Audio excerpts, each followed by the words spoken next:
UP तक, UP का number 1 YouTube channel. Samajwadi Party लाल खतरा उन लोगों के लिए है।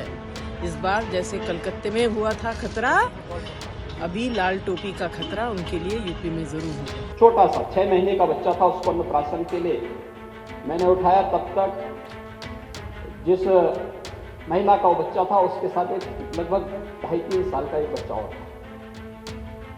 अच्छा, मैं इधर उसको अन्नप्राशन करा रहा था, तब तक वहाँ पे एक पार्टी के कुछ लोग विरोध करने के लिए आ गए। उन्होंने टोपी पहनी हुई थी। वो बच्चा 2.5 साल का बच्चा क्या कहता है, मम्मी मम्मी देखो वो गुंडा गुंडा। उत्तर प्रदेश की टोपी सियासत अब दिल्ली पहुंच गई है। जी हां, अब इस टोपी सियासत में जया बच्चन की भी एंट्री हो गई और इसलिए संसद भवन परिसर में विपक्ष के प्रदर्शन में समाजवादी पार्टी के सांसद लाल टोपी पहनकर पहुंचे, जिसकी अगुवाई खुद जया बच्चन कर रही थी।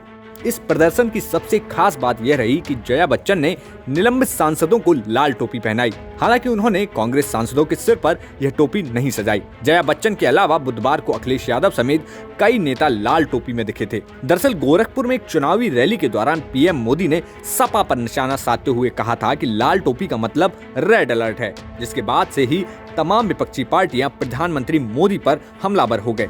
आम आदमी पार्टी के नेता संजय सिंह से लेकर कांग्रेस प्रवक्ताओं तक सभी ने प्रधानमंत्री मोदी के इस बयान पर प्रतिक्रिया देते हुए कहा था कि प्रधानमंत्री को ऐसी बातें शोभा नहीं देती। सपा सांसद जया बच्चन ने पीएम मोदी के बयान पर पलटवार करते हुए कहा कि प्रधानमंत्री को सपा का प्रचार करने के लिए बहुत बहुत धन्यवाद और लाल टोपी इस बार बीजेपी के लिए खतरा बनेगी, वैसे ही जैसे बंगाल में खतरा बना था। उनका कहना है कि लाल टोपी का मतलब लाल खतरा यूपी के लिए। बिल्कुल ठीक कह रहे हैं। Thank you for campaigning for Samajwadi Party. लाल खतरा उन लोगों के लिए है। इस बार जैसे कलकत्ते में हुआ था खतरा, अभी लाल टोपी का खतरा उनके लिए यूपी में जरूर होगा। आपको बता दें कि सपा और भाजपा के बीच लाल टोपी को लेकर यह सियासी लड़ाई कोई नई बात नहीं है। 2018 में ही वामपंथियों के गढ़ त्रिपुरा में जब भाजपा ने अपनी सरकार बनाई थी, तो इसके तुरंत बाद उत्तर प्रदेश के मुख्यमंत्री योगी आदित्यनाथ ने अपने विरोधियों से कहा, पूर्वोत्तर राज्य में लाल झंडा को नीचे लाने के बाद अब उनकी पार्टी लाल टोपी को भी नीचे लाएगी। कहा जाता है कि योगी आदित्यनाथ ने यह बयान यूपी विधानसभा में लाल टोपी पहने विधायकों को देख कर दिया था। योगी ने कहा था, लाल टोपी अब काम नहीं करेगी, भगवा का समय आ गया है। भगवा विकास और उदारता का प्रतीक है। इतना ही नहीं, इसी साल फरवरी में जब योगी आदित्यनाथ ने विधानसभा में टोपी पहने हुए सपा विधायकों का मजाक उड़ाते हुए टोपी को गुंडों से जोड़ दिया था।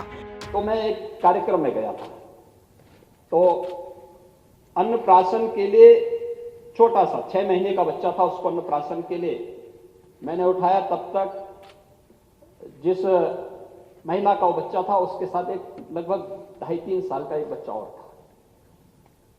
अच्छा, मैं इधर उसको अन्नप्राशन करा रहा था, तब तक वहां पे एक पार्टी के कुछ लोग विरोध करने के लिए आ गए। उन्होंने टोपी पहनी हुई थी। वो बच्चा 2.5 साल का बच्चा क्या कहता है, मम्मी मम्मी देखो वो गुंडा गुंडा। अब आप देखिए कि एक 2-2.5 साल का बच्चा के मन में टोपी पहन करके आने वाले व्यक्ति के बारे में क्या धारणा है। वो अपनी मां से चिपक करके कहता है कि मम्मी मम्मी देखो गुंडा गुंडा। यानी ये धारणा सामान्य रूप से बन चुकी है। और इसीलिए मैं अपील करूंगा नेता प्रतिपक्ष, आप पगड़ी पहन करके आते तो अच्छा लगता, गांव का साफा पहन करके आते तो मैं उसका अभिनंदन करता। ब्यूरो रिपोर्ट यूपी तक।